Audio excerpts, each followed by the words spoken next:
My name is Billie, the Rabbi from another planet. Please like, share, and subscribe, and ring the little bell so you're notified when new videos drop.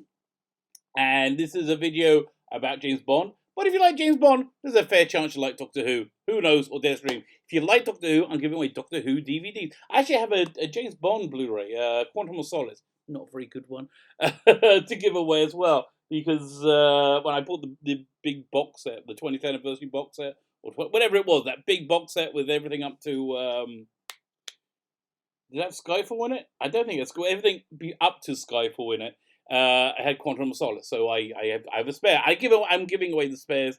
So the DVD I'm giving away this week is Doctor Who Season 2, which is David Tennant's first season. Fantastic season of TV. Really recommend. If you've never seen Doctor Who, this is one to see. This is one to see. To win it, the instructions are in the video notes. But basically, all you have to do is subscribe to the channel and leave a comment with a hashtag Doomsday. You can do it on Facebook, on Twitter, wherever, obviously on YouTube, wherever you want. Oh, speaking of Facebook, they put me in Facebook jail again. I really have no idea. So, look, if you can share this in any Facebook group that you think is appropriate, that'd be really helpful. Because I'm not allowed to. I can, go on Facebook. I can't, share anything or comment on any Facebook group. So if you could do that, that would be so incredibly helpful. And I would genuinely thank you for that. Okay, so this is a video about James Bond. I love James Bond. James Bond has been part of my life as long as any Star Trek, Doctor Who, Star Wars. These are all core parts of me.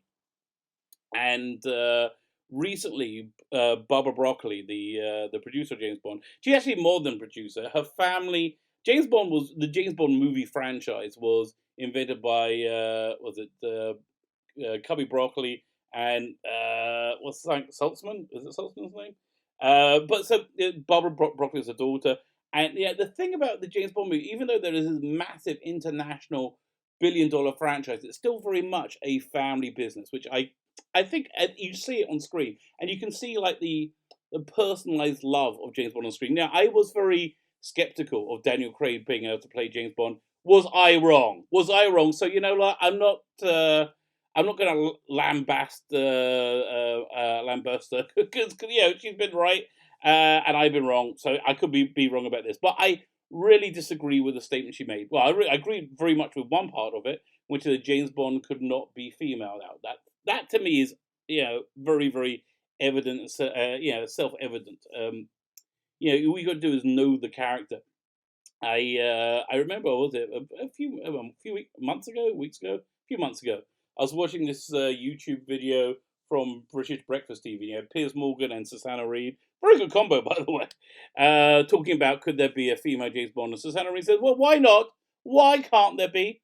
It's because I can understand why one would think that, but that's because you have almost a complete and total ignorance of what the character is. It's like saying, why can't Samuel Jackson play the Queen of England, Queen Elizabeth? Why can't Samuel Jackson play her? Yeah, I see no difference between the two. Or Woody Allen played Black Panther. There are intrinsic character traits which are masculine and feminine, which I understand is a taboo thing to say, especially to the blue checkmark Twitter Taliban who are freaking crazy. And unfortunately, most of our entertainment is either being created by them or trying to appease them, which is always a bad idea. And I don't think this is what Barbara Broccoli was doing here, but she's going to find herself cancelled because she said no to a female Bond, but yes to a Bond of any race. Now that's something I disagree with her, and this is why. For me, from my understanding of Bond, he comes from a very, very old English family. He's incredibly privileged. Incredibly privileged English aristocracy going back centuries, and so he's on this very elevated level and a very privileged level of life. And then he's had this personal tragedy of his parents being killed, which breaks him and twists him. But still, he's doing his duty for Queen and country, as anybody in this aristocracy. But he does it by being a heartless, ruthless assassin. So that's who I think the character is. Now, if you want to say that we live in a society that is completely free of all racism, there is no intimation of that. that's what we would need to be for it to be a different skin colored Bond. That, it would have to be like skin color is such an irrelevancy that people genuinely don't see it. Like seeing somebody having red hair, or blonde hair. People just genuinely don't see it at all, and people do that because skin color means like you have had a different experience in life. You come from a culture which has a different experience in life. Like if you're darker skinned and you live in England, yeah, it's only been what, 20 years, I would say. Yeah, about 20 years before it was completely unacceptable to be prejudiced against you. So like that's literally just a 20-year period. Before then, you were disadvantaged in society. You were which in the 70s, 60s, yeah, 80s not so much, but maybe early 80s. But yeah, those attitudes really died away. But they existed back then, and I think that makes a real impact upon the character. Where one's family history makes an impact upon the character. And so, I just don't understand how you can have an ancient English family who is dark skinned. It's like the English are pretty pasty. So yeah, it's so what I think is going on here is that cinema in general, with entertainment in general, cinema in general is struggling because they're trying to be contemporary. Somebody told them they got to be relevant, they got to be contemporary, and the movies can't be contemporary in today's world because today's world trends move so much quicker than they've ever done before. I mean, just look at since 2016, since Trump came on the scene, the news cycle it was a 1 day news cycle was equal to a 1 month news cycle in the in 2015. The trends change so quickly, and cinema by its nature takes time. Uh, and by the time they come out, they seem very very dated if they go on trend rather than go classic. Actually, this really harkens back to something I heard by comic book writer Alan Moore, comic book writer slash genius slash prophet, I think, Alan Moore. There's a documentary he did in the early 90s, mid 90s, called The Mindscape of Alan Moore, where he talked about the theory of the half life of data of information. It goes basically something like this. Imagine every piece of data that's created from the year 0 to the year 1000, right? Everything that's written down, every piece of data that's created in that time space. That the amount of time it takes to make that same amount of data is half of that. So from what you make from 0 to 1000, then you make again from 1000 to 1500, and then that halves again. So you go from same amount of data from 1500, you get it in 1750, and then it halves again. So to get the same amount of data, you get that in 125 years. Then it halves that again. You get to like 62 and a half years, and then 32 and a half, and it keeps going down to like in increments of a half. So you have data turning from something solid like rock or stone, moving into something much more fluid like water, and eventually becoming steam. That happens so much. So what? Who cares? So what? Who cares? It's such a great question. You should really ask yourself that about everything. So what? Who cares? I'll tell you what. So it essentially predicted the social media age. To create content in 1500 years ago, you would have to spend like 3 or 4 years with writing out a manuscript. Like those old Bibles, they took like decades to make, and they look beautiful. But it was mainly in school. So just the ease of creating data has got has created the proliferation of it. And we see his thing with YouTube. It used to be just a very few years ago. I would need a TV studio and a I don't know, like a deal with a broadcaster to be able to air out my thoughts on important matters of the day such as this. But like now, any schmuck can do it. But the proof that any schmuck can do it, this schmuck is doing it. That's the proof. So and that's why there's so much data being created and being created so much quicker. So the upshot of it is, if you make something that's very 2016 and comes out in 2019, you look incredibly dated. I look at Terminator, Woke Fate, or Dark Fate, or Charlie's Angels. They were really created with this Me Too era. Here's something else that they should really know. This Bond is supposed to be the Bond for the Me Too era. Next one, No Time to Die, probably going to be awful. But the trailer looked good. The trailer looked really good, but it's still probably going to be awful.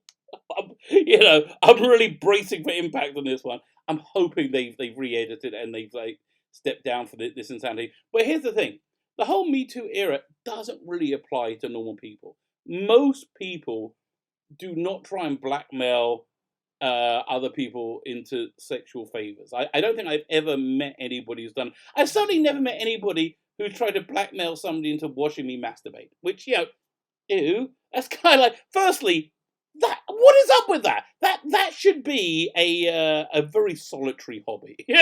That is not something you want audience participation for. It's freaking weird.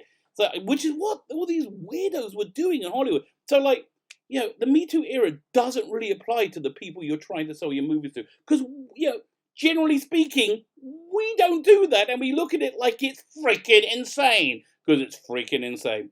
So, even though I disagree with Barbara Broccoli, I don't think that's going to make any difference. I'm always convinced. I'm always certainly the next Bond will have to be a different skin color, which I'm kind of sad about. But you know what? Again, I would take that hit if the people who are really pushing for that to happen would then give up on calling the Western world intrinsically racist, which they do. They say they do say that we must be deeply ashamed in the Western world for our colonialism and our oppression. Well, the truth is, I believe we live in the least racist society in the history of our species. It's my belief, and it's my belief because it's so incredibly socially unacceptable to dislike somebody because their skin color. It's just, and again, it's even saying it sounds like, well, that's crazy. It's like saying, I don't like you because you have eyebrows that are too big. Like, well, okay, I guess your prerogative. A bit weird. So that's my my thoughts on the matter. So she's almost certainly going to be casting somebody dark skin, which I'm heartbroken about, really, because we're not. They're still going to say we're all racist, and there's what they really should be doing. And she said this with female characters is do a James Bond movie where you introduce a few more characters. You introduce people who are darker skinned. You would introduce introduce Idris Elba as another character, and also Gal Gadot, and as and I don't think you've really seen Bond work with a team before, which would actually give you something kind of interesting to do with it. I mean, I think the closest I can think of is what's the one with Topo in it? We use the pistachio nuts. There's one with the ATAC computer. Sheena Easton did this the song for it. For Your Eyes Only. Oh, God, I hope it's For Your Eyes Only, because I'm going to sound like such an idiot if I'm wrong. I think that's the last time you saw him work. Oh, yeah, in the, what was it, View to a Kill, he worked with the Indian acrobatic circus of women. To take down the video. That was really bad. But the point is this: let's say you introduce two characters which are that fits that don't have to be twisted to become something that they're not, but something that is organically who they are. Then you can spin them off into their own movies. And also you could be dropping a movie a year as well. You could do a James Bond movie. You could do let's bring in Idris Elba, an Idris Elba spy movie. Actually, you know what I think would be really, really interesting, really fun if Idris Elba gets introduced as kind of like a criminal level person who ends up becoming an ally of Bond. And I say there is a real tradition in James Bond movies for carrying characters over. I mean, obviously you have M, who carried from even when it went to Daniel Craig, which was a soft reboot. They still maintained Judi Dench's M, one of the best M's, I think. But also, was it in Live and Let Die, and what was the next one? Man with the Golden Gun. You had that sheriff who was not Slim Pickings, just looked a lot like Slim Pickings. And in the Pierce Brosnan one, you had Robbie Coltrane as the Russian gangster, who had the greatest line in any James Bond movie, where Bond Bronson comes up, sneaks up behind him, puts the gun, and he hears the gun cocking, and he goes, was it? Oh my god! Wolfer PP, Wolfer people 9mm. I only know 3 men who use such a gun, and I have killed 2 of them. How are you, Mr. Bond? Oh, what a wonderful line! So, like, I'm all for like having characters continue or spin off into their own movies. They were supposed to give Halle Berry her own movie after she was in. It was a pretty bad one. It was one of the last Bronson ones, but Jinx was the character. They were supposed to spin her off, but the movie just didn't do well enough. But that would have been interesting. I'd love to see a female-driven spy movie.